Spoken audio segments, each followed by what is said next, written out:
गुरु जी के ज्ञान का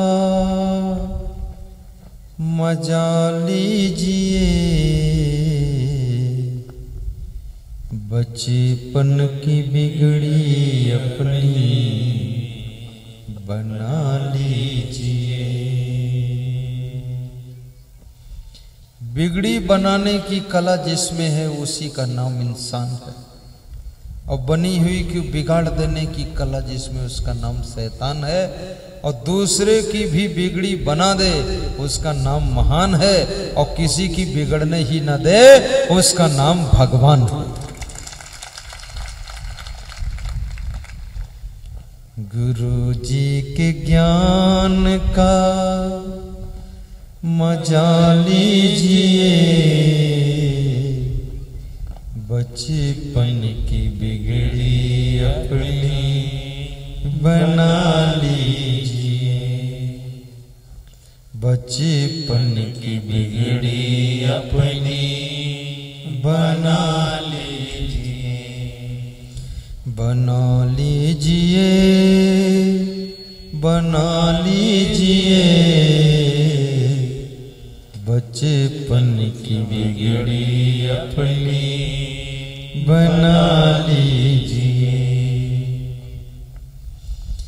बालापन सब खेल गंवाया, बालापन सब खेल गंवाया। बचपन खेलने कूदने में निकल जाता है, बचपन खेल कूद में, अज्ञानता में गुजर जाता है। बचपन में चेतना जागी थी तो ध्रुव भगवान की, बचपन में चेतना जली थी तो मीराबाई की, बचपन में दीपक जला था तो शिवरी के दिल के अंदर, बचपन में जगत गुरु शंकराचार्य के भीतर ज्ञान का प्रकाश हुआ था। ये बचपन में अगर बोध हो जाए तो याद रखना जीवन धन्य हो जाता है। बचपन में बोध हो जाए, ठोकरें खाकर तो हर इंसान रास्ता पकड़ता है, भटकने के बाद तो लोग रास्ता ढूंढ लेते हैं, लेकिन जो कभी भटके ही ना, ठोकर ही ना खाए और सही रास्ता को पा जाए वो कोई महान आत्मा ही होता है। बालापन सब खेल गंवाया, जौन भय गुरु ज्ञान न भाया, जौन भय गुरु ज्ञान न भाया। क्या करना है? ये बचपन ये प्रथम अवस्था, और जवानी ये मध्यम अवस्था बीच की, और बुढ़ापा तीसरी अवस्था लास्ट की। तीन मुख्य अवस्था होती, बाल अवस्था, युवावस्था और वृद्धावस्था। ऐसे तो सामान्य रूप से 10 अवस्था होती है। गर्भावस्था, पौगंडावस्था,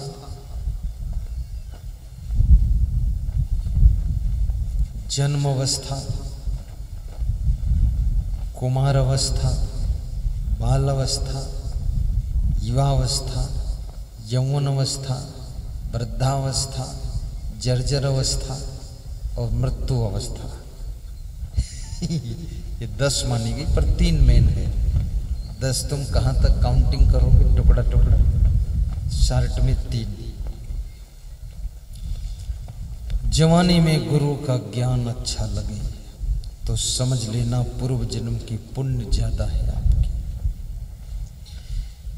ये 20 वर्ष से लेकर के 40 वर्ष तक देवी देवता, गुरु, भगवान, माँ बाप, ये सब थर्ड क्वालिटी चले जाते हैं। एक मेरे साथ बालक पढ़ रहा था तो तो उससे मैं तो सन्यास लिया, तो मैंने कहा तू भी सन्यास ले ले। मैं तो सोचता था जितने संत हो जाए तो अच्छा। मैं स्कूल में पढ़ता था तो सबको साधु बनने की बताता था कि सीधे साधु बन जाओ सब। तो बोलते थे तुम बनोगे क्या? हमने कहा हम तो पक्का ही बनेंगे, तो तुम भी बन जाओ। मेरी इच्छा थी 2 4 10 तो हो ही जाए। और मैं अकेले साधु भी नहीं बना, एक को साथ में लेकर आया था, चलो तुम भी साथ। अभी भी है वो। तो एक और विद्यार्थी से मैंने कहा संत हो जाओ, तो क्या बोला मेरे से, सासु तीरथ ससुरा तीरथ, तीरथ साला साली है, और दुनिया के सब तीरथ छूटे चारों धाम घर वाली है। और ये चौपाई बोलने के बाद आज 32 साल हो गए, फिर कभी मिला नहीं, क्योंकि चारों धाम में डूब गए। चारों धाम घर वाली है, नहीं मिला।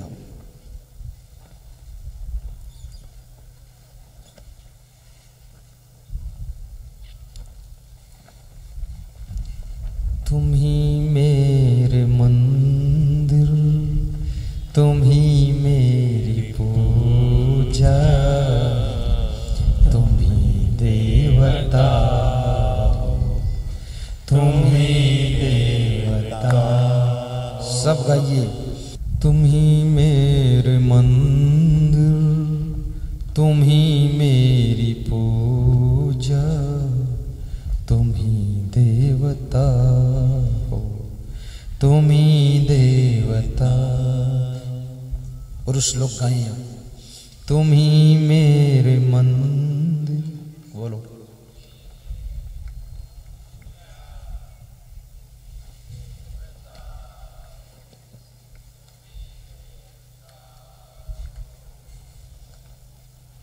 पुरुषों का गाने का मन नहीं है।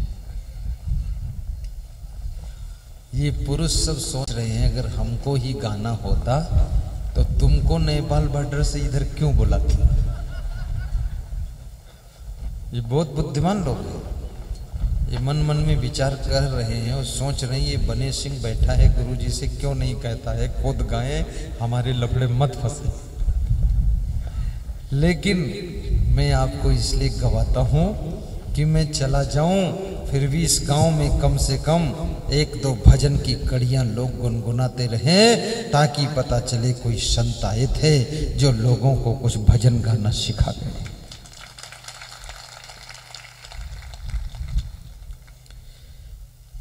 सब मिल के गा दो, जोर से गा देना। एक बार मौका और नर नारी साथ में गाएं। तुम ही राम मेरे कन्हैया, तुम ही हो जीवन की नैया की खेवैया, तुम ही राम मेरे कन्हैया, तुम ही हो जीवन की नैया की खेवैया, तुम ही हो। तुम ही राम मेरे कन्हैया, तुम ही हो जीवन की नैया के खेवैया, तुम ही हो। जिधर देखता नजर तुम ही आते, सभी भक्त साधक तेरे गीत गाते। गीतों की माला के गवैया, तुम ही हो जीवन की नैया के खेवैया, तुम ही हो। तुम ही राम मेरे कन्हैया, तुम ही हो जीवन की नैया के खेवैया, तुम ही हो। तुम ही मेरे मंदिर, तुम ही मेरी पूजा, तुम ही देवता हो, तुम ही देवता हो, तुम ही मेरे मंदिर, तुम ही मेरी पूजा, तुम ही देवता, तुम ही देवता हो।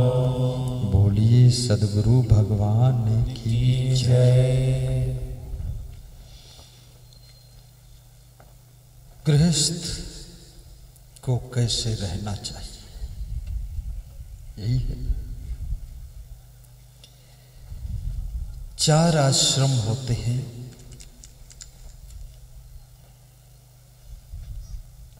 बचपन का आश्रम ब्रह्मचर्य आश्रम है। युवावस्था का आश्रम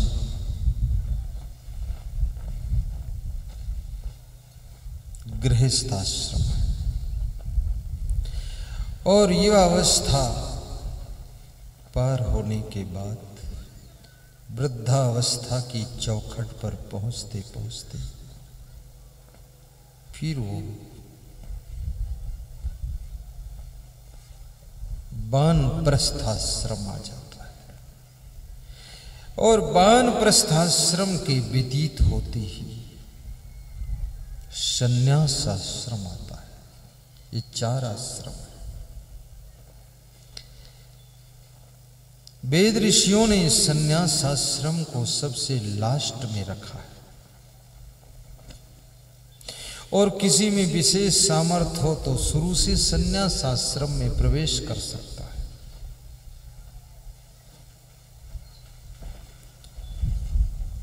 ब्रह्मचर्य आश्रम का टाइम 25 वर्ष तक ब्रह्मचारी रहो, 25 से 50 तक गृहस्थ रहो, 50 से 75 तक वानप्रस्थ रहो। पति पत्नी घर की व्यवस्था देखते हुए घर में रहकर साधना कीजिए। 75 से लास्ट तक फिर संन्यास आश्रम। लेकिन 75 वर्ष की उम्र तक पहुंचते पहुंचते 75% लोग तो मर जाते हैं। वो संन्यास कहाँ लोगे। और ये संन्यास आश्रम के बाद एक और आश्रम है जो कलयुग में नया आश्रम बना हुआ है, जिसका नाम है सत्यानाश आश्रम। और उस आश्रम में दारू पी जाती है। मांस, मछली, अंडा, नशा, शराब, मुर्गा, दारू, मछली और बीड़ी, सिगरेट, गांजा, चरस, तंबाकू, अफीम, भांग सब घोंट घोंट कर पियो। वो है सत्यानाश आश्रम। सत्यानाश। कितने लोग बचपन से ही सत्यानाश आश्रम में प्रवेश कर जाते हैं, सब पूरा विनाश हो गया। अभी एक जमींदार के घर पर मैं गया तो सत्यानाश आश्रम में जी रहा था। सब कोठी गिर गई, दीवारें गिर गई, सब छतें फट गई। मैंने पूछा जमीन कितनी थी तुम्हारे पास? तो बोले 1200 एकड़ थी। अब कितनी है? अरे बोले बस 10-5 एकड़ बची। बोले क्या हुआ? बोले मेरा बाप भी जैसा था वैसा मैं भी हूँ। बाप का बाप भी नालायक था। सब दारू पी रहा हूँ, बेच बेच कर जमीन। सत्यानाश आश्रम। याद रखना, संन्यास आश्रम में प्रवेश न कर पाना, वानप्रस्थ आश्रम न जी पाना, तो कम से कम ब्रह्मचर्य आश्रम 25 साल तक, उसके बाद गृहस्थ आश्रम ढंग से जी लेना। सत्यानाश आश्रम में कभी प्रवेश न करना, तो तुम्हारा मानव जीवन पाना सार्थक हो जाएगा। बड़े भाग्य से मानो जीवन मिला है, निरर्थक बिताना महामूर्खता है। निरर्थक बिताना महामूर्खता है। कितने लोग मनुष्य जीवन को निरर्थक बिताते हैं। यदि तुम ताश खेलते हो तो समझ लो आपका जीवन निरर्थक बीत, उसका कोई अर्थ नहीं। जुआ खेल रहे हो तो व्यर्थ में बीत रहा है, और धन कमाकर केवल परिवार पाल रहे हो तो स्वार्थ में बीत रहा है, और पाप कुकर्म दुष्कर्म कर रहे हो तो जीवन अनर्थ में बीत रहा है।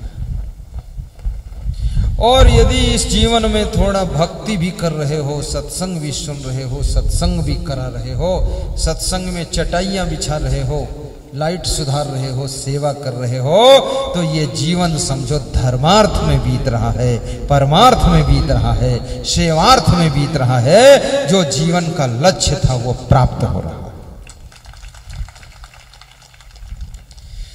बड़े भाग्य से मानो जीवन मिला है, निरर्थक बिताना महामूढ़ता है, निरर्थक बिताना महामूढ़ता है। सकल संत गुरु जन जो समझा रहे हैं, इचरीचा भुलाना महामूढ़ता है, इचरीचा भुलाना महामूढ़ता है।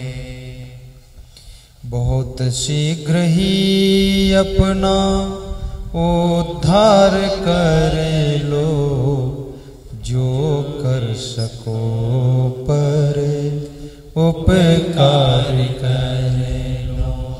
यज्ञान की सीमा पार कर लो, देरी लगाना महामूढ़ता है, देरी लगाना महामूढ़ता है। सकल संत गुरु से यही मांगना है, क्षमा भूल मेरी गुरु जी करेंगे, क्षमा भूल मेरी गुरु जी करेंगे। बोलिए सद्गुरु भगवान की जय। देरी लगाना महामूढ़ता है। आत्मा के कल्याण के लिए मनुष्य का शरीर मिला है, और ये जीवन तुम कुछ ना करो तो भी बीत जाता है, और बहुत कुछ करो तो भी बीत जाता है, और कल्याण करो तो भी बीत जाता है। पाप करो तो भी बीत जाता है, सोते रहो तो भी बीत जाता है, और रोते रहो तो भी बीत जाता है। कितने लोग कहते हैं हमारी जिंदगी तो रोत रोत बीत गई। तो कौन कहीं से रहे तुम रो, कम रो, कभी कभी रो, बाकी हंसो भी। बहुत ज्यादा रोना भी नुकसानदायक है।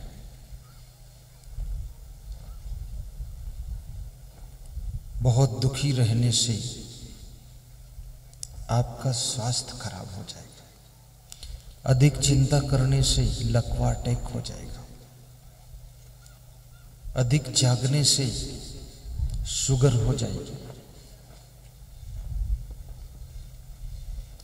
ज्यादा सोचने से हार्ट अटैक हो जाएगा, शक्कर ज्यादा खाने से डायबिटीज की बीमारी हो जाएगी, नमक ज्यादा खाने से बीपी हाई हो जाएगा,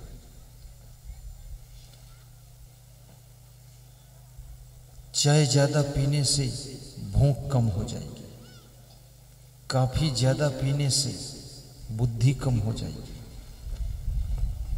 भोजन ज्यादा खाने से स्मरण शक्ति कम हो जाएगी, भोजन कम खाने से याद शक्ति बढ़ जाएगी, और अधिक भोजन खाने से बुद्धू बन जाओगे, और बिल्कुल न खाने से जिंदा ही नहीं रहोगे, मर जाओगे।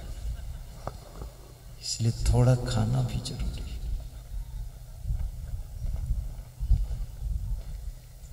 प्रेम से बोलने से मित्रों की संख्या बढ़ेगी, मीठा बोलने से घर में लक्ष्मी आएगी, कठोर बोलने से दरिद्र आएगा।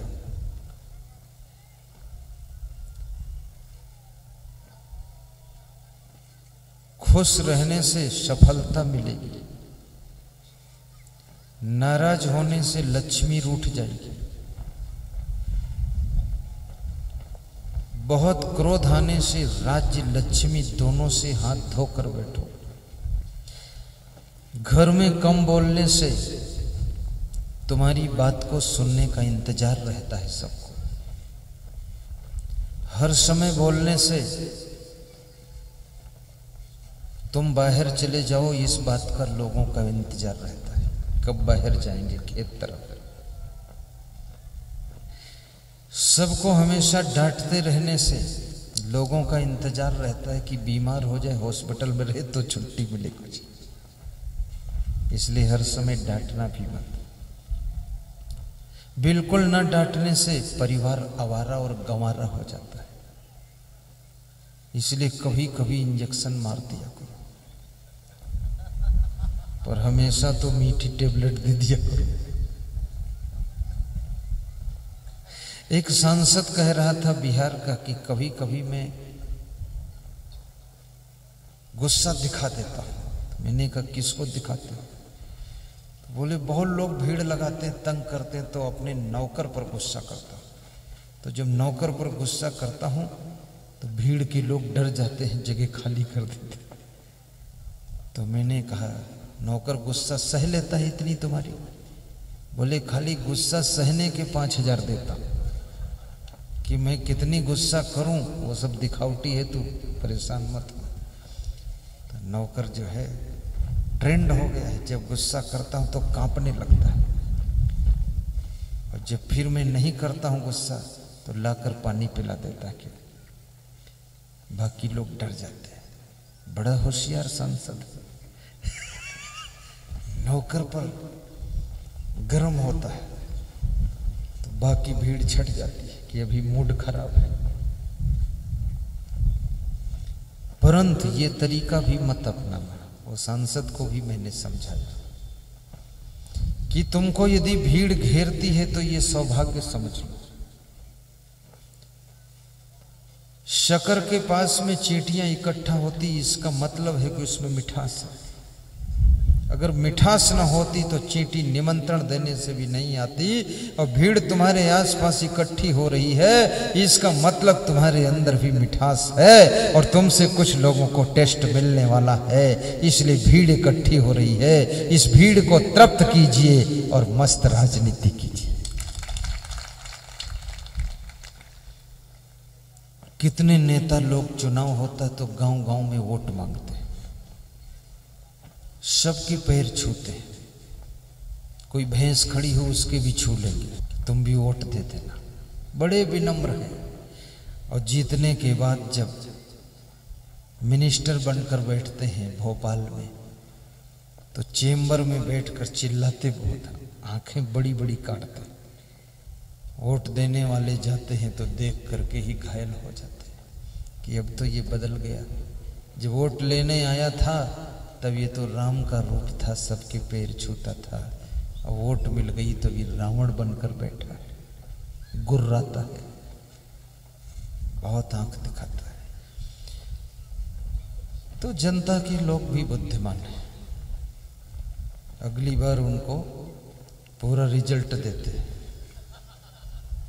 जनता कम होशियार नहीं। एक नेता कह रहा था कि आजकल राजनीति करना बहुत कठिन, जनता बड़ी होशियार है।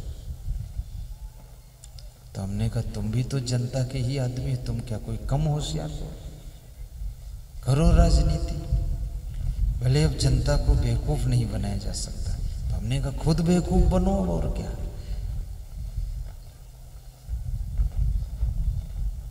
राजनीति का मतलब है राष्ट्र की सेवा का अभियान उठाया गया। राष्ट्र एक देवता है, राजनीति एक मंदिर है, राजनेता उसका पुजारी है। राजनेता पुजारी जब राजनीति के मंदिर में प्रवेश करके राष्ट्र देवता की पूजा अर्चना करता है, तब हमारा भारत देश धन्य हो जाता है।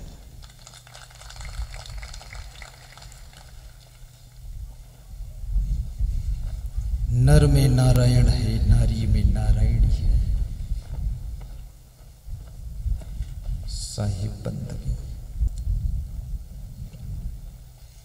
देरी लगाना महामूढ़ता है। बहुत शीघ्र ही अपना उद्धार करो।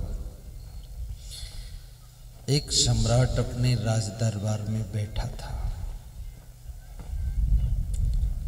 तो उसको ये पंक्ति याद आ गई कि बहुत शीघ्र ही अपना उद्धार करो। तो उसके दरबार में विद्वान रहते थे। राजाओं के दरबार में प्राचीन समय में विद्वान जरूर रहते थे, और जिसके दरबार में विद्वान न हो तो दरबार कैसा। राजा स्वयं विद्वान नहीं होता था। राजा स्वयं तो भले ही मूढ़ हो, लेकिन उसके आसपास विद्वान बैठे रहते थे। और मूढ़ राजा के दरबार में जो विद्वान भी होंगे, आप सोचो वो कोई कम मूढ़ थोड़े होंगे। उस मूढ़ को महामूढ़ बनाने का काम करते रहते वो विद्वान लोग। तो राजा ने कहीं से सुना था कि ब्रह्म एकोहम ब्रह्म द्वितीयो नास्ति, एक ब्रह्म है दूसरा कुछ भी नहीं। तो उसने विद्वानों से पूछा कि मैंने सुना है कि जैसे समुद्र में नमक होता है, ऐसे पूरे संसार में ब्रह्म समाया हुआ है। लेकिन समुद्र में नमक है। तो विद्वानों ने कहा यह बात सत्य है कि जैसे समुद्र में नमक समाया है, ऐसे संसार में ब्रह्म समाया है। तो सम्राट ने कहा कि समुद्र का पानी कहीं से भी चखें तो नमक का स्वाद आता है। तो इस संसार में तुम ब्रह्म का स्वाद दिखाओ हमें। ब्रह्म कहाँ है दिखाओ, खुद में दिखाओ, हम में निकालो। क्योंकि समुद्र में नमक है तो दिखता भी है, टेस्ट लो तो पता चलता। स्नान करो तो चटचटाती देह है तो भी पता चलता है। तो बताओ, जहां ब्रह्म हो दिखाओ हमको संसार में का। तो विद्वान चक्कर में पड़ गए कि ये तो बहुत मुश्किल हो गई। बोले अगर ब्रह्म को नहीं दिखाया तो समझ लेना तुम लोग आज तक हमको ठग रहे थे, और कल इसका उत्तर लेकर के आना, और बिना उत्तर दिए मत आना। रात बीत गई, सवेरा हुआ, कोई विद्वान नहीं आया। राजा इंतजार करता रहा 10 बजे तक। द्वारपाल से पूछा कोई विद्वान आया? बोले कोई नहीं आया, और आएगा भी नहीं। बोले क्यों? क्योंकि उत्तर ही नहीं आएगा, इसलिए वो भी नहीं आएंगे। ब्रह्म कहां से तुमको दिखा देंगे, कैसे ब्रह्म का ज्ञान करा देंगे? अगर उनके पास इसका उत्तर होता तो शाम को ही उत्तर दे देते, और शाम को दे नहीं सके। और तुमने कहा था उत्तर लेकर आना, तो उत्तर मिला नहीं, इसलिए नहीं आए। तो सम्राट ने कहा फिर क्या करूं? तो द्वारपाल बोला आपकी इजाजत हो तो मैं उत्तर दे दूं। अरे बोले तू 20 साल से द्वारपाल का काम करता, तुझे क्या ज्ञान है? बोले ज्ञान का संबंध द्वारपाल से थोड़े होता है, दे सकता हूं, मैं अंदर आऊं? तो सम्राट ने कहा आजा तू अंदर, इस समय कोई है भी नहीं, आ भी जाएगा तो फर्क क्या पड़ता, आजा अंदर, कोई देखता तो है नहीं। द्वारपाल अंदर आया। बोले उत्तर की तलाश है आपको, ब्रह्म के बारे में जानना चाहते? बोले हाँ। बोले पहले तो सिंहासन से नीचे उतर जाओ, बैठ जाओ। बोले ये विद्वान तुमको ब्रह्म का उत्तर क्या देंगे? ये तो नीचे बैठते हैं और तुम ऊंचे सिंहासन पर बैठते हो, तुमको कभी ब्रह्म का उत्तर नहीं मिलेगा। जब तक अहंकार के सिंहासन से मनुष्य उतरकर नम्रता की भूमि पर नहीं बैठ जाता है, तब तक कोई ब्रह्म ज्ञान का उत्तर नहीं मिलता है। उतर नीचे। सम्राट थोड़ा सा हिचकिचाया उतरने में। बोले जल्दी उतर, तुरंत उत्तर आ जाएगा। तू उतर, आएगा उत्तर। तो सम्राट ने कहा कोई और है तो नहीं? बोले कोई नहीं, मैं और तू। तो सम्राट नीचे उतर गया, बैठ गया। बोले अब मुझसे कह कि ऊपर बैठूं सिंहासन पर। तो राजा ने कहा बैठ जा तू। तो सिंहासन पर द्वारपाल नौकर बैठ गया। और उस द्वारपाल नौकर ने कहा कि अब दंडवत प्रणाम करो पहले। तो राजा कभी किसी को झुका नहीं था। उस सम्राट पहली बार उसने सिर झुकाया, दंडवत किया। तो उस द्वारपाल ने कहा कि अब सिर ऊपर भी उठाओ। तो सम्राट बोला उठाने का मन नहीं है, क्योंकि पहली बार झुकाया हूं जिंदगी में। जो झुकाने में आनंद मिला है, अब उत्तर मिल गया है, अब जल्दी उठाऊंगा नहीं। आया था दर पे तेरे सर झुकाने के लिए, अब सर उठता नहीं है वापस जाने के लिए, वापस जाने के लिए। तूने दर्द दिया है तो दवा भी तू ही दे, नहीं तो कहानी बन जाएगी जमाने के लिए, कहानी बन जाएगी जमाने के लिए।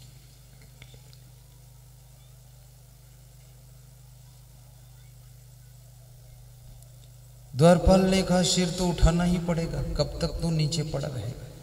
बोले पूरा आनंद आ रहा है, ब्रह्म में डूब गया हूं, अपने आप सिर उठेगा। और कुछ पूछना है? द्वारपाल ने कहा। बोले सब उत्तर आ गया है, जो मुझ में है वही तुझ में है। अहम ब्रह्मास्मि एमात्मा ब्रह्म प्रज्ञानम ब्रह्म तत्त्वमसि ब्रह्म। वेद का संदेश ब्रह्म ज्ञान हो गया। अहंकार, संत कबीर कहते हैं, जिहि खोजत कल्पो गया घटहि माही सुमूर, बाढ़ी गर्भ गुमानते ताते परि गए दूर। जिस सत्य को, परमात्मा को, ब्रह्म को, शांति को खोजते खोजते कल्प बीत गए। एक कल्प 4 अरब 32 करोड़ वर्ष का होता है। जन्म जन्मांतर बीत गए, लेकिन वो सत्य शांति परमात्मा नहीं मिला। क्यों? बाढ़ी गर्भ गुमानते, अंदर गुमान था, अभिमान था, ताते परि गए दूर, इसलिए दूरी हो गई।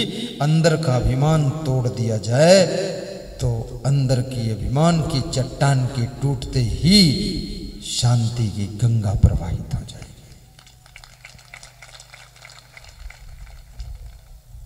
बहुत बड़ी बात है।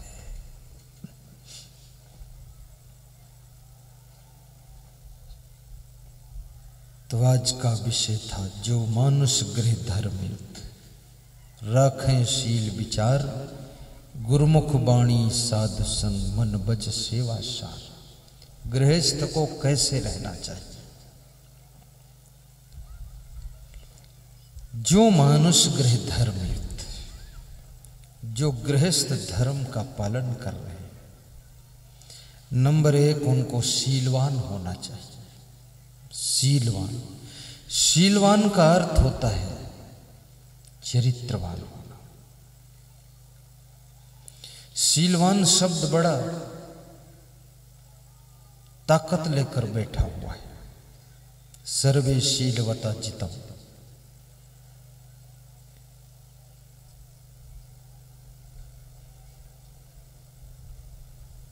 जरा रूपम हरति,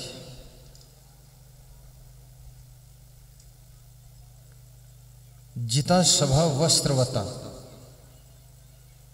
मिष्टासा जिता गोमता, अद्धा जिता यानवता, सर्वे शीलवता जितम।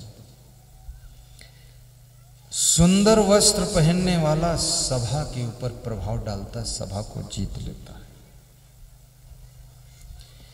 और गाय को पालने वाला स्वाद को जीत लेता है, गाय के मीठे दूध को पीता है, टेस्ट मिलता है।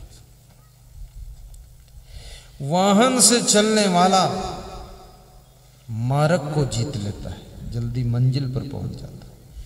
लेकिन शीलवान पुरुष सभी को जीत लेता है। सर्वे शीलवता जितम, इसलिए शीलवती नारी बनो और शीलवान पुरुष बनो। और ये शील शब्द बड़ा विशाल अर्थ लेकर छुपा कर बैठा। इसका क्या भाव है, समझना गौर से।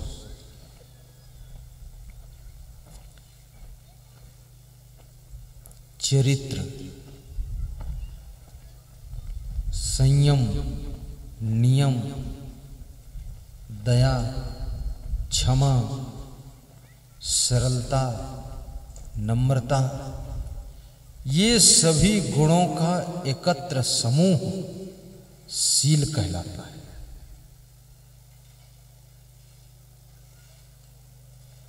इसलिए शीलवान बनना, राखें शील विचार, और गृहस्थ को विचारवान होना चाहिए। विचार शब्द बड़ा महत्वपूर्ण शब्द है। बिना विचारे जो करे सो पीछे पछताए, काम बिगाड़े अपनो जग में होत हंसाए। जग में होत हंसाए, चित्त में चैन न आवे, खान पान सम्मान राग रंग कछु मन ही न भाव। कहे गिरधर कबीराय दुख कछु टरत न टारे, खटकत है मन माही कियो जो बिना विचारे।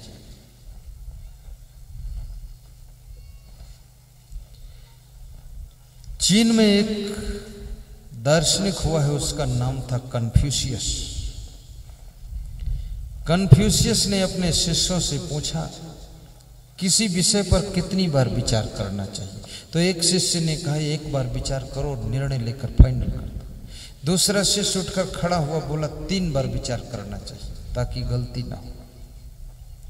कन्फ्यूशियस दोनों के उत्तर से असंतुष्ट हुआ।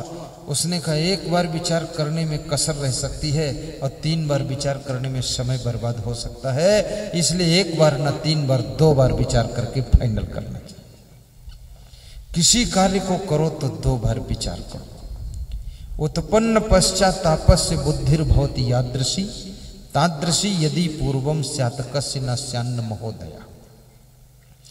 चिंता उत्पन्न होने पर, दुख आने पर, हानि हो जाने पर, नुकसान पहुंचने पर, बीमार होने पर, वियोग होने पर, काम बिगड़ जाने पर मनुष्य की जैसी बुद्धि होती है, वैसी बुद्धि यदि चिंता होने से पहले हो जाती, हानि होने से पहले आ जाती, दुख आने से पहले हो जाती, वैसी बुद्धि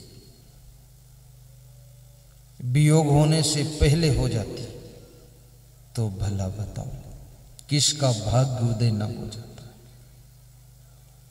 पति पत्नी का संबंध बिछुड़ गया, तब पत्नी सोचती है थोड़ा गम खा लेते तो ठीक था, फिर रोती घूम रही। कितनी स्त्रियां मुझको रोती हुई मिली।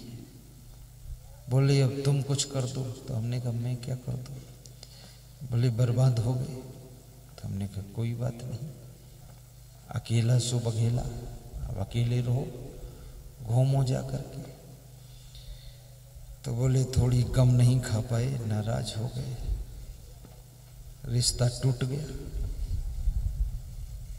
थोड़ा सह लेते तो बात बनी रहती, लेकिन ये बुद्धि कब आई, जब रिश्ता टूट गया। कितने पति लोग भी बहुत दुखी हैं,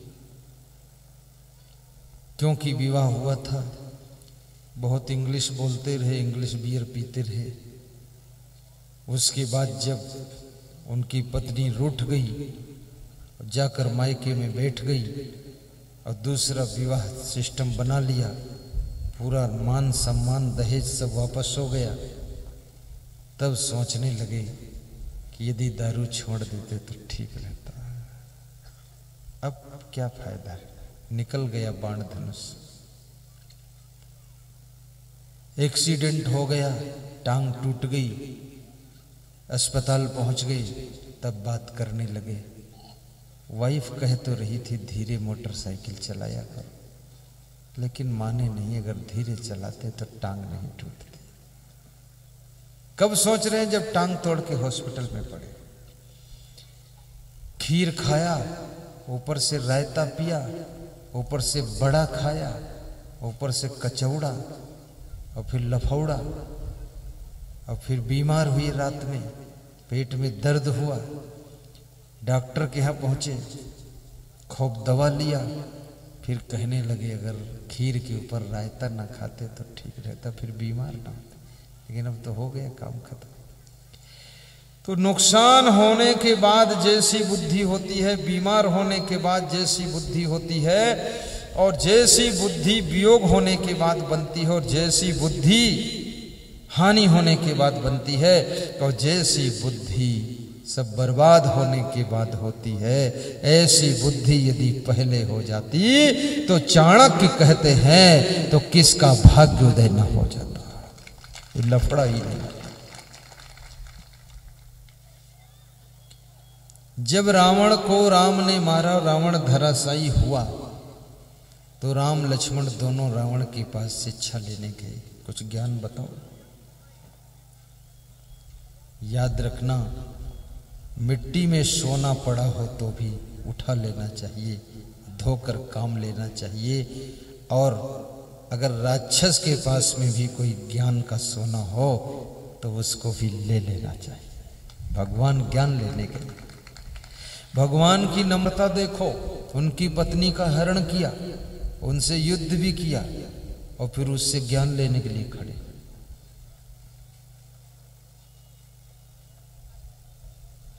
जैसे धान में से चावल खींच लेते हो तुम, भात बनाकर खा लेते हो, मिट्टी में से सोना खींच लेते हो, गले का हार बनाकर पहन लेते हो, ऐसे मूर्ख व्यक्ति से भी ज्ञान को खींच करके अपने जिंदगी को बहार बना लेना, होनहार बना लेना।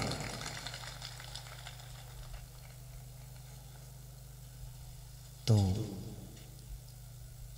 रावण ने राम से क्या कहा कि दुनिया तो कहेगी राम ने रावण को मारा है, लेकिन सच्चाई ये है आपने मुझको नहीं मारा है। मेरे अंदर जो मैं था, अहंकार, उसके कारण मैं मरा। युद्ध जब हो रहा था तो मेरे अंदर सोच हो रहा था कि आपका भाई लक्ष्मण आपके साथ में लड़ रहा है, आपकी तरफ से, और मेरा भाई विभीषण भी आपकी तरफ से ही लड़ रहा है। मैं समझ गया था मैं हारूंगा, क्योंकि राम का भाई लक्ष्मण भी उनके साथ है और मेरा भाई विभीषण भी उन्हीं के साथ है। अब जीतने का कोई सवाल ही नहीं है। अगर आपका भाई लक्ष्मण आपके साथ होता और मेरा भाई विभीषण मेरे साथ होता तो हे राम, ये युद्ध न जाने कब तक चलता, तुम मुझको मार नहीं सकते थे। क्योंकि कौन बताता कि रावण की नाभि में अमृत है। तुम्हारे बाण कम हो जाते लेकिन मेरे प्राण कम नहीं हो सकते थे। पर ये ज्ञान कब हुआ? जब भाई रूठ कर रामा दल में चला गया। ये कहानियां सुनने के लिए मात्र नहीं है, अपने भाई को रूठने मत देना,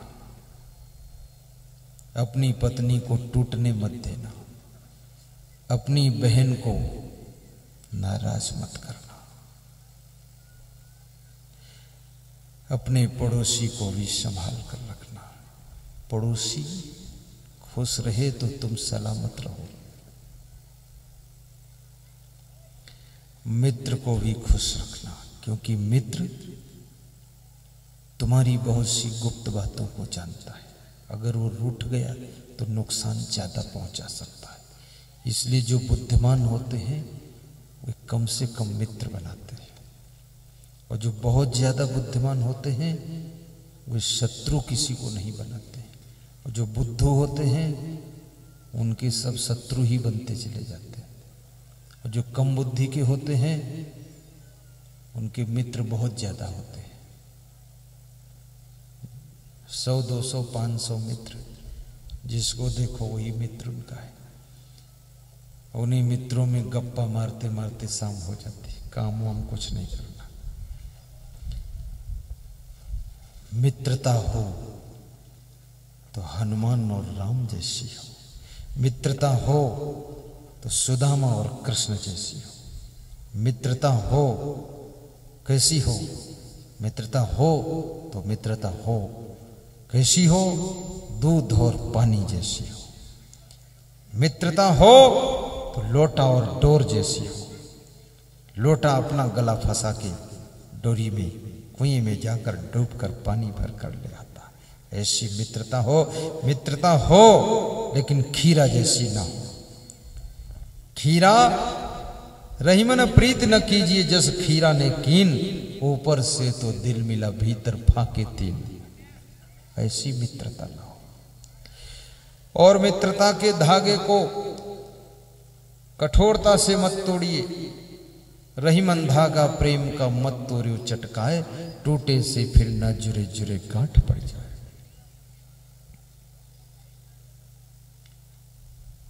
सुदामा और कृष्ण की मित्रता जगत प्रसिद्ध मित्रता है। और मित्रता का अर्थ होता है मित्र का दुख तुम्हारा दुख है, मित्र का सुख तुम्हारा सुख है, और मित्र की सफलता तुम्हारी सफलता है, और मित्र के आंसू तुम्हारे आंसू हैं, और मित्र का कार्य तुम्हारा कार्य है।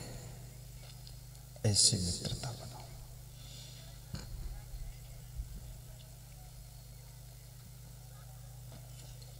कहीं स्वार्थ की आंधी में मित्रता का प्रेम उड़ न जाए, इस बात को भी ध्यान रखना। कृष्ण को जब मिलने के लिए सुदामा गए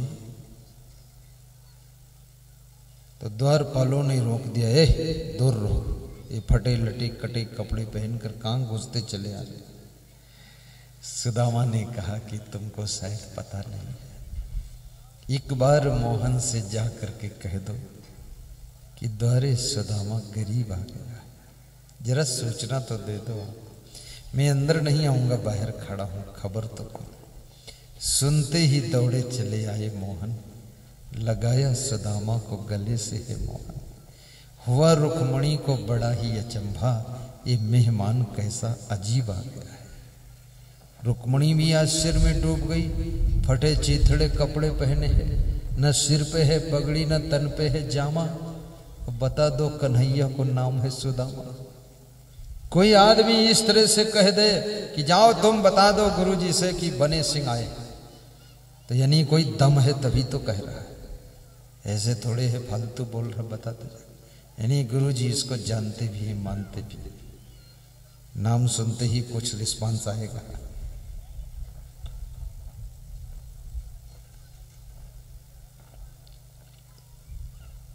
न सर पे है पगड़ी, क्या हाल है।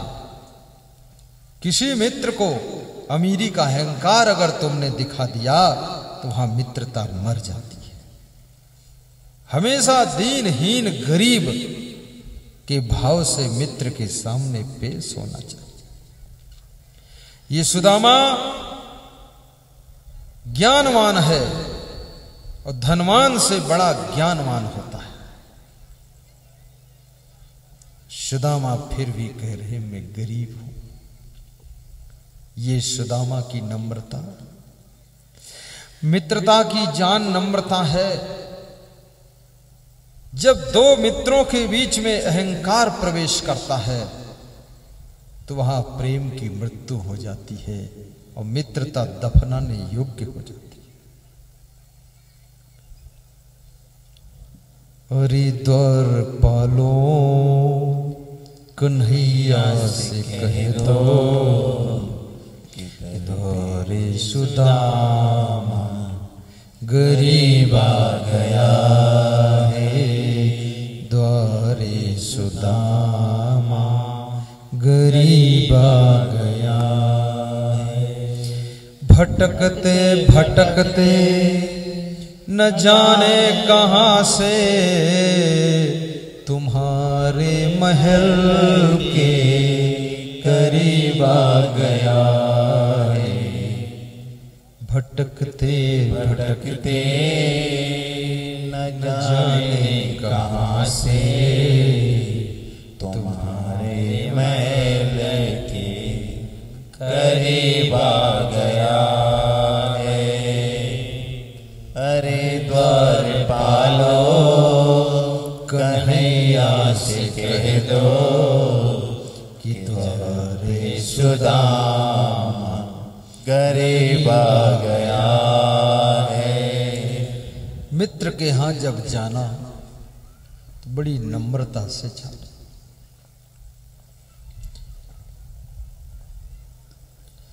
और अपने मित्र को सम्मान भी देना। दुनिया में कुछ चीजें ऐसी हैं जो देने से घटती नहीं,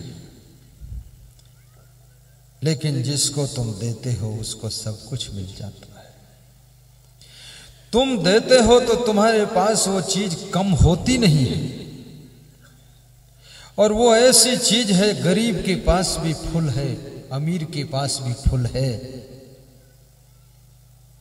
चाहे जितना बांटो वो कम होती नहीं, लेकिन जिसको देते हो वो खुशियों से भर जाता है। जैसे क्या है प्रेम, कितना ही किसी को दे दो, क्या इसमें पैसे खर्च होते? प्रेम से बोल दो। जैसे मीठी बोली, क्या पैसा खर्च होता है? सिर्फ आदत है ऐंठ कर बोलने की, मीठी बोली बोल दो।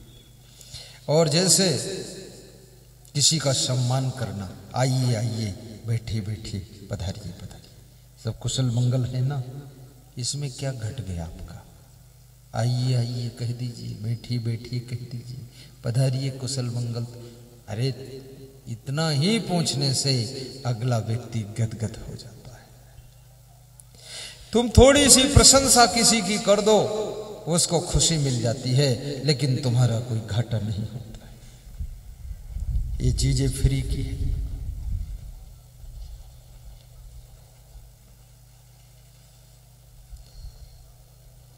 एक मंत्री लिफ्ट में बैठने जा रहा था, तो हमारे संत लोग उसको जान नहीं पाए ये मंत्री है मंत्रालय में।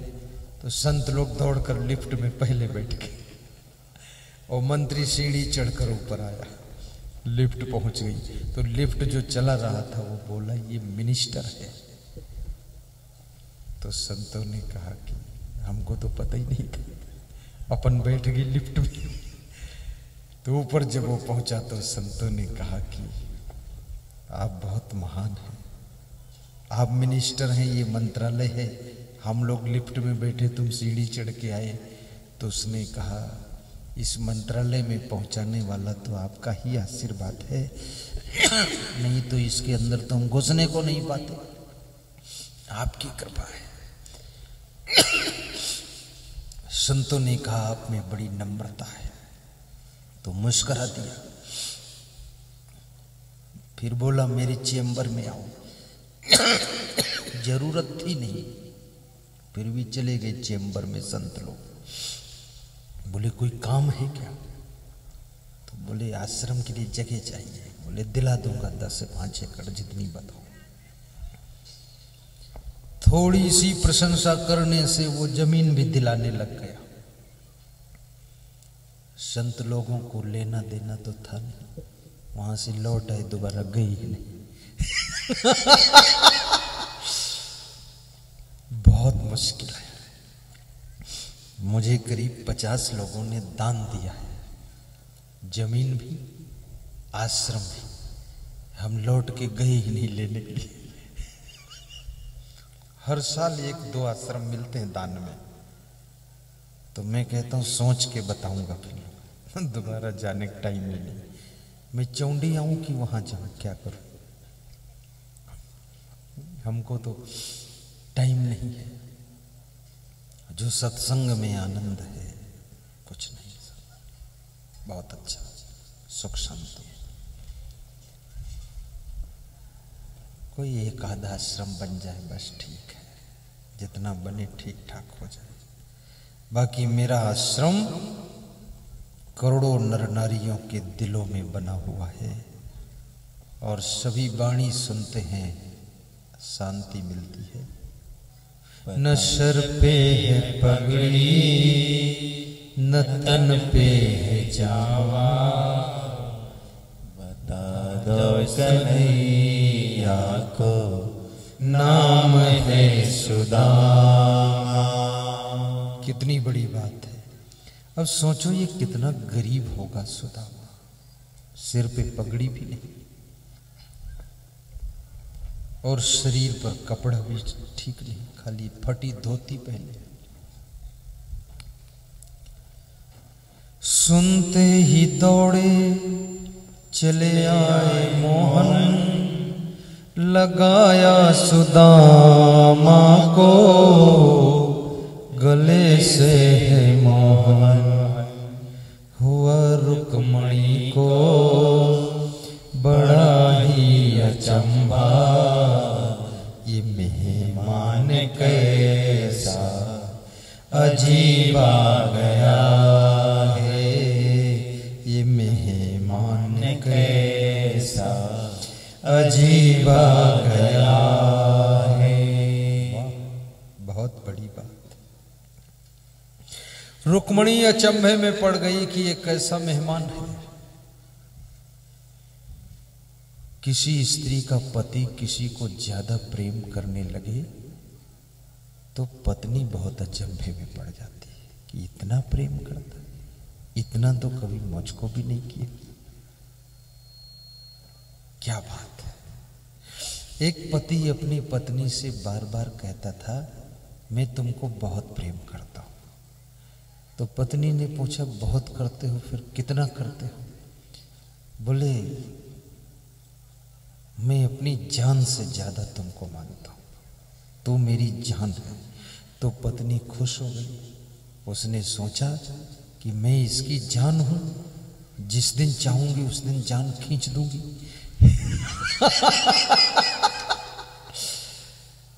तो पति ने कहा कि जो बात तुमसे कहा हूं ये बात 10 स्त्रियों से और कह चुका हूं। तो पत्नी ने समझ ली ये ढोंगी है, प्रेम नहीं है। प्रेम स्वरूपम अनिवर्चनीयम नारद सूत्रम वक्तव्यम भवेत्। नारद सूत्र में लिखा है कि प्रेम का स्वरूप अनिवर्चनीय है। जब प्रेम पूर्णता को प्राप्त होता है तो वहां शब्द विदाई ले लेते हैं, वहां प्रेम मौन होकर के देखता रहता है कि प्रेम कैसे।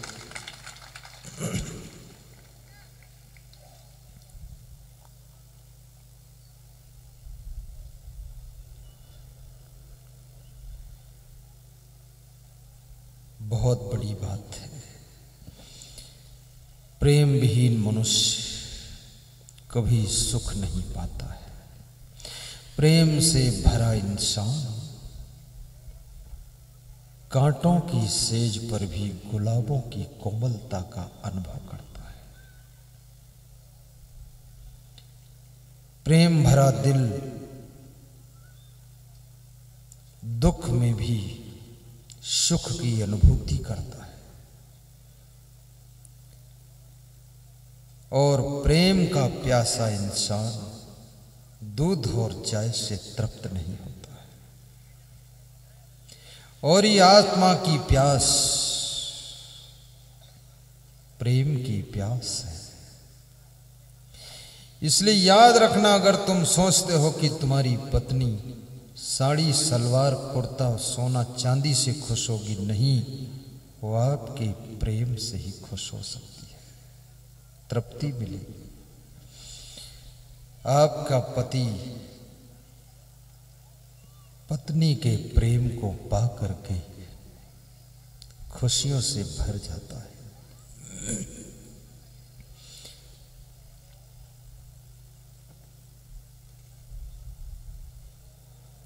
बदनौर चौराहे पर मेरी गाड़ी क्रॉस हो रही थी। एक पुलिस जवान मिला, दौड़ कर आया। हमारे संत रास्ता पूछ रहे थे गुजरात जाने का। रुको रुको रुको। तो संतों ने सोचा क्या बात है।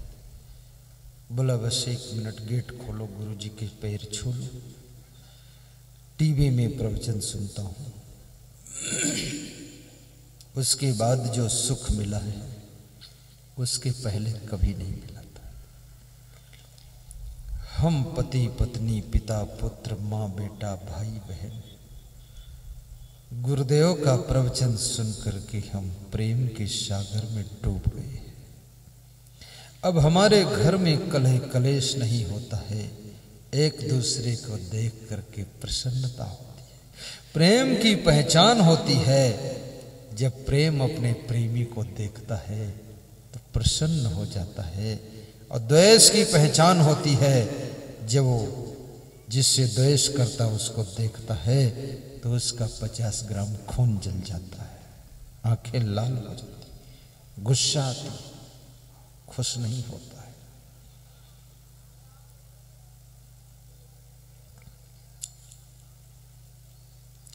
अपने बूढ़े माँ बाप के पास में बैठकर प्रेम की बातें कर लेना और उनको धन्यवाद दे देना कि माँ तू धन्य है, आज भले तू बूढ़ी हो गई है और शायद मुझ जैसे बच्चों को जन्म देते देते तेरा बुढ़ापा जल्दी आ गया है, क्योंकि मैं तेरे ही शरीर का टुकड़ा हूं। कहते हैं कि वीर शिवाजी ने अपनी मां से कहा कि मां, तेरे ऋण से उऋण तो मैं तब हो सकता हूं जब मैं अपने शरीर की खाल के जूते बनाकर तुझे पहनाऊं तो शायद ऋण से उऋण हो जाऊं। तो मां ने कहा कि बेटे तू क्या बातें करता है, ये शरीर की खाल के जो जूते बनाएगा ये तेरा शरीर, ये भी मेरे शरीर से ही पैदा हुआ है। ये तेरे शरीर की खाल, ये तेरी खाल नहीं है, मेरे शरीर की ही खाल है। इसके जूते पहनाने से तो उऋण नहीं होगा। तो इस भारत माता की सेवा कर और इस देश की रक्षा कर तो मैं खुश हो जाऊंगी, तो तू उऋण हो जाएगा।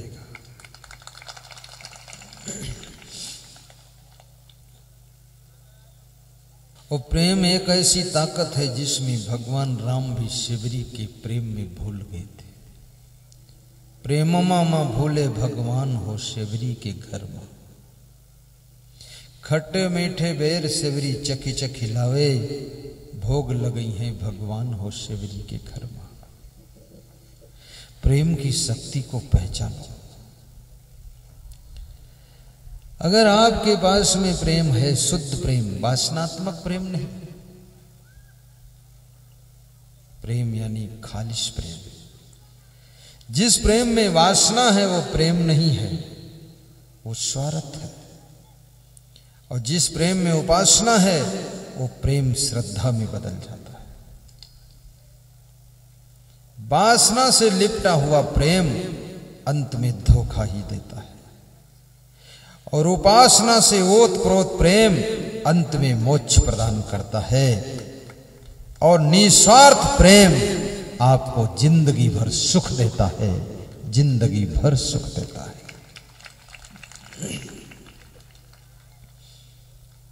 प्रेम की गंगा बहाते चलो, ज्योति से ज्योति जलाते चलो।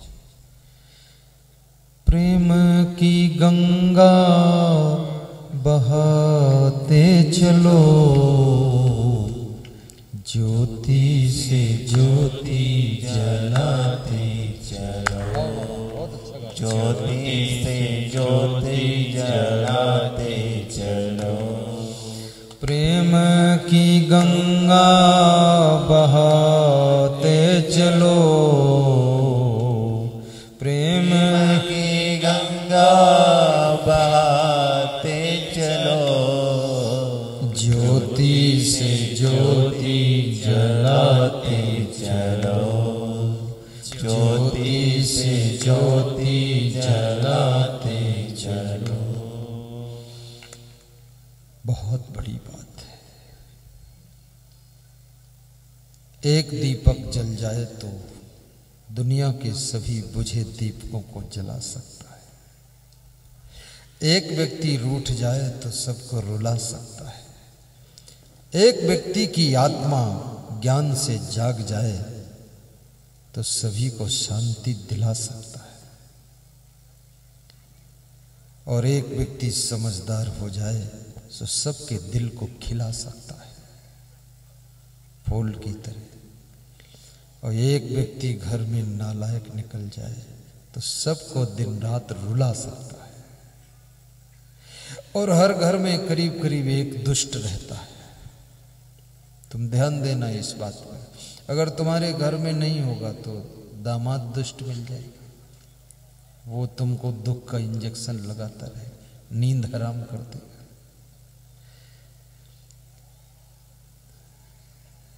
थोड़ी देर सोच लो अपने घर के बारे में, देखो कोई ना कोई दुष्ट होगा। कहना नहीं मानता होगा, आलसी बना पड़ा रहेगा, इधर उधर घूमता रहेगा। ज्यादा समझाओगे दिन भर गायब रहेगा, बिल्कुल नहीं समझाओगे तो दारू पी कर आएगा, डांट दोगे तो जहर पीने की धमकी देगा, मोबाइल ले लोगे तो कहता मर जाऊंगा, मोबाइल दे दोगे तो कहता दूसरे घर जाऊंगा। बहुत बेवकूफ ऐसा पागल है। अब ये क्यों होता है? क्योंकि कुछ कर्म आपके उसके साथ जुड़े, उन कर्मों का फल भोगने के लिए वो दुष्ट मिलता है आपको। और कर्म का भुगतान फाइनल होते ही वो दुष्ट भी सुधर जाता है। अभी मैनपुरी के एक भक्त कह रहे थे, मैं मिलिट्री में सर्विस करता था, रिटायर हुआ, बैंक में सर्विस है, बड़ा लड़का बड़ा दुष्ट है, आपके पास लाया हूं कोटा में गुरु पूर्णिमा में। मैंने कहा इधर ले आओ। तो लड़के ने प्रणाम किया, मैंने सिर पे हाथ रखा, फिर चरण छुआ, सिर झुका कर। हमने कहा तेरे सिर पर चरण रख देता हूं। फिर उसको 2 मिनट समझाया। इस साल उसका बाप आया, बोला इतना सुधर गया है कि हमसे भी अच्छा हो गया, पता नहीं क्या होगा। बोले एक बार और उसके सिर पे चरण रख दो। तो हमने कहा फालतू करंट मत लगवाओ। हाँ, अब सुधर गया, फिर बताते। अब कोई बीमार ना हो उसको दवा फिर खिलाओ तो फिर रिएक्शन हो जाएगा। तो मेरे लिए वो 15 मीटर कपड़ा लाए, ये उन्हीं का कपड़ा पहना हूं। मेरे गुरु के लिए भी 15 मीटर लाए, पूरी ड्रेस हो जाती है, पगड़ी ये नीच सब। और बोले मन खुश हो गया। बोले लड़के को भेजूंगा भरतपुर के सत्संग में। तुमने को भेज देना, पर अब चरण नहीं रखूंगा सिर पर। लड़का आया तो वास्तव में अपने बाप से भी ज्यादा अच्छा है। किसी महान संत का आशीर्वाद अपने बच्चों को दिलाना चाहिए, श्रद्धा के साथ। आशीर्वाद आज भी है, लेकिन आशीर्वाद देने वाले हाथ होना चाहिए। आशीर्वाद देने वाला कोई वैराग्यवान तपस्वी संत होना चाहिए। श्रद्धा से आशीर्वाद मिल जाता है, जिंदगी बदल देता है आशीर्वाद।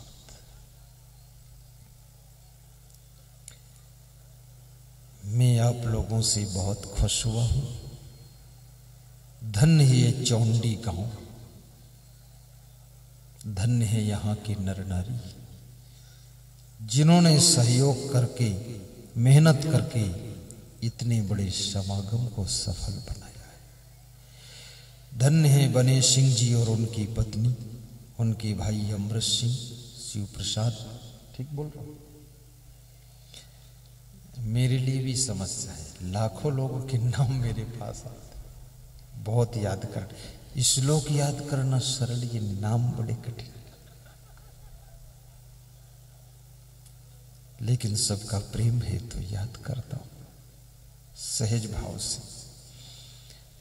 धन्यवाद है इस फैमिली को जो इतना बड़ा कार्यक्रम आयोजित किया, बड़ी बुद्धिमानी से किया। लाइट खूब लगाई, सबके चेहरे दिख रहे, और मेरे ऊपर बहुत सुंदर सीलिंग लगी है, इतना मजबूत है कि उड़ी नहीं है। मैं सोच रहा था क्या होगा।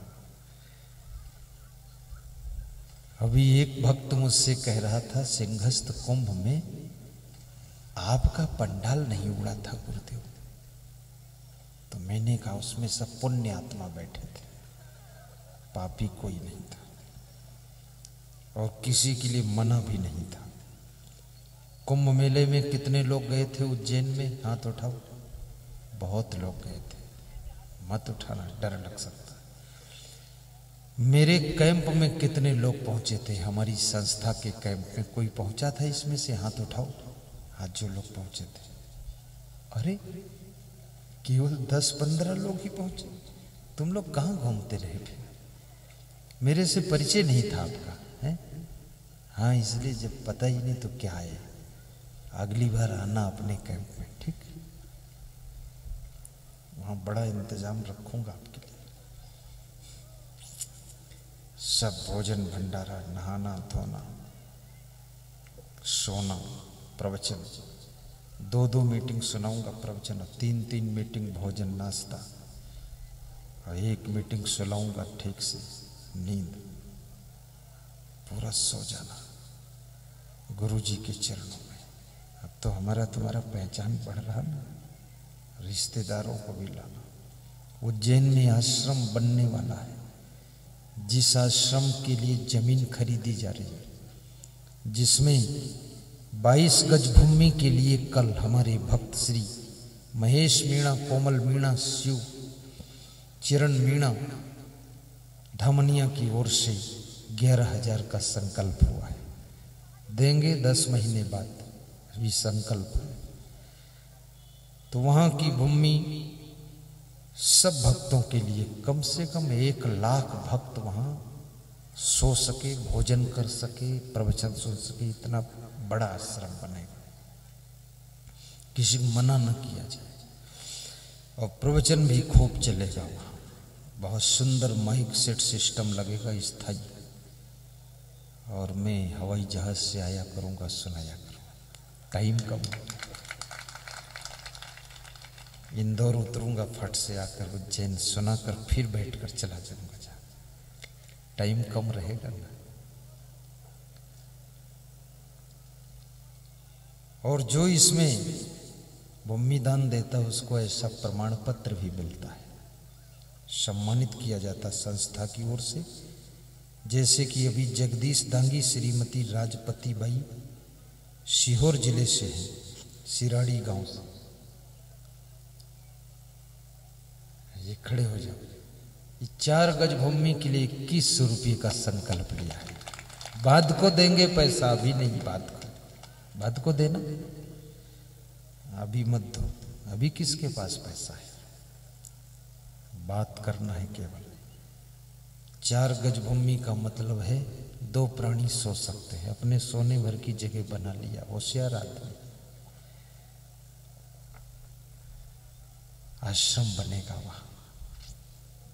भारत देश में मुझे कहीं एक आश्रम ठीक ठाक बनाना था, तो पहले तो गुजरात का चुनाव हम कर रहे थे, पर हमारे साधु संत और भक्त लोग बोले नहीं, मध्य प्रदेश में उज्जैन ठीक रहे। 4-5 साल तो सोचते ही रहे, फिर उज्जैन फाइनल कर दिया। बहुत प्यारा आश्रम, वहां ध्यान भी कराऊंगा आपको, आंखें बंद करा के शांति, और भोजन भी आपको ऐसा वहां खिलाऊंगा, बिल्कुल सादा भोजन, रोटी और टमाटर की चटनी और नमक और मिर्च मिला के। कढ़ाई में सब्जी बनाने की जरूरत है, हाँ। और कभी कभी बाटी और दाल, बस झंझट वाला काम ही ज्यादा मत करो। अभी झंझट वाला खाना है तो फिर घर ही में खाते रहो। वहां तो सादा भोजन बस। और थोड़ा खिलाएंगे आप। अगर 2 रोटी की भूख है तो 1 रोटी मिलेगी। जब कम खाओगे ना तो बुद्धि तेज होगी, शांति मन में रहेगी। और आश्रम पर भी ज्यादा अंधाधुंध खाओगे तो वही सब लफड़ा बनाते रहोगे। कम खाना चाहिए।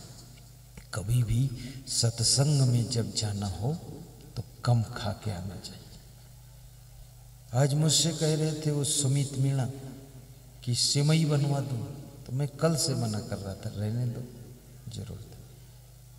खैर मान गए तो नहीं बनवाया। अब ज्यादा सेवई और खीर पकौड़ी खा खा कर बैठोगे, प्रवचन क्या सुनाओगे? चौपट हो जाएगा। बस एक आधे सेव कली खा लो, हो गया, चलो। प्रवचन सुनाने वाले को और प्रवचन सुनने वाले को दोनों को बहुत हल्का भोजन लेना चाहिए। मूंग की खिचड़ी और थोड़ा दही दोपहर में ले लिया जाए, बिल्कुल पेट कंप्लीट।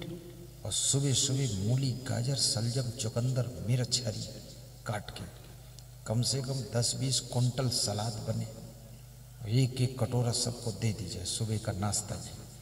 और नमक डाल के टेस्टी बना के, बाकी पकाने वकाने की जरूरत नहीं। उसी में आधी मुट्ठी चना, उसी में 10 दाने मूंगफली के भीगे हुए, बस सब खा ले। इतना पेट साफ होगा, इतना पेट क्लीन होगा, इतना बुद्धि ठंडी हो जाएगी, माइंड एक्टिव होगा। ये सब सिस्टम वहां बनवाएंगे, मशीन लाएंगे, उसमें सलाद बनेगा जो 1 मिनट में कुंटल भर सलाद निकाल दे। अभी लाखों लोगों को कौन काट पाएगा चक्कू पक्कू से? मशीन। और सबको प्रेम दिया जाएगा। तो जो आज प्रवचन सुना है तुमने, इसको ध्यान रखना और गृहस्थाश्रम को धन्य बनाइए। जो मानुष गृह धर्मित राखे शील विचार, गुरुमुख बाणी साधु संग मन बस सेवा सार। गुरुमुखी बनना चाहिए गृहस्थ को, नामदान लेना चाहिए, गुरु दीक्षा, ब्रह्मचारी, वैराग्यवान, सदगुरु से नामदान लीजिए। जब राजा परीक्षित को श्राप हुआ कि तक्षक नाग के डसने से तुम्हारी मृत्यु होगी, शास्त्रोक्त प्रमाण है कि जो सांप के काटने से मरता है उसकी सदगति नहीं होती। राजा परीक्षित चिंतित हो गए, ऋषियों से पूछा क्या करूं अब? तो ऋषियों ने कहा ये 7 दिन भागवत कथा सुनो, भगवान की कथा। तो बोले किससे सुनूं? बोले व्यास जी ने लिखा है भागवत, उन्हीं से सुनो ताकि कुछ गलती ना हो सुनाने। वो लिखने वाला वही। व्यास के पास गए, व्यास ने कहा मेरे से सुनने से तेरा मोक्ष नहीं होगा। बोले क्यों? अरे बोले मैं तो भोगी हूं, गृहस्थ आदमी हूं। बोले फिर? बोले ब्रह्मचारी कोई संत ढूंढो जाकर। कौन? बोले मेरा बेटा सुखदेव है, वो ब्रह्मचारी है, उसके द्वारा अगर भागवत सुन लोगे तो मोक्ष हो जाएगा, तर जाओगे, आत्मा की सदगति हो जाएगी। तो सुखदेव के श्री मुख से राजा परीक्षित ने भागवत का अमृत पान किया, तब उनकी आत्मा की सदगति हुई। और उनसे गलती हुई थी, जरासंध का मुकुट सिर पर रख करके शिकार खेलने के लिए गए थे। जरासंध जैसे पापी राजा का मुकुट सिर पे रखा है। रास्ते में कलयुग मिल गया। कलयुग ने पूछा मैं कहाँ रहूं? तो उन्होंने बताया शरण में निवास करो, मांस मदिरा में निवास करो। तो उसी मुकुट में बैठ गया। घर में आकर मुकुट उतारा तब बुद्धि आई कि अरे ऋषि के गले में सांप मैंने पहना दिया, श्राप लग गया।